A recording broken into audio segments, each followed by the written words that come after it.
அப்பா, உங்களை இந்த கோலத்துல பாக்குறதுக்காக அந்த ஊருக்கு வந்தேன். எல்லாம் விதிப்பா. இதை ஏப்பா லெட்டர் எழுதல? சொல்லுங்கப்பா. எழுதி இருந்தா உங்க அம்மா உயிரோட இருந்திருக்க மாட்டாப்பா. நான் செய்யாத கொலைய செஞ்சேன்னு சொல்லி கொலகாரன்னு முத்திரை குத்துட்டாங்கப்பா. காலமெல்லாம் எவனுக்காக உழைச்சனும் அந்த சந்தோஷ் இப்ப என்ன தூக்கு மேடைக்கே கொண்டு வந்து நிறுத்திட்டான்ப்பா. நான் நிரபராதி நிரூபிக்க எந்த வழியுமே இல்லை.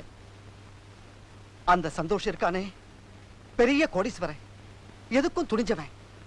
இப்ப நீங்க வந்திருக்கிறது தெரிஞ்சா உன் உயிருக்கு கூட ஆபத்து வந்துருப்பா. ஏதோ உன்னை பார்க்கணும்னு நினைச்சேன், கண்ணார பார்த்துட்டேன். நீ சீக்கிரமா ஊர் போய் சேருப்பா. இது நீங்க கொடுத்த உயிர்.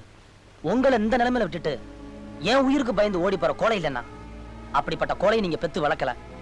நீங்க சொல்ற மாதிரி நான் ஊருக்கு போனா ஊர்ல எல்லாரும் என்ன கொலகார மகன், திருட மகன் சொல்லுவாங்க. அப்படி ஒரு கெட்ட பேரை உங்களுக்கு நான் வாங்கி தர விரும்பல. என் உயிரை கொடுத்தாவது உங்களை நிரபரா நிரூபிக்கிறேன்ப்பா. இது சத்தியம்.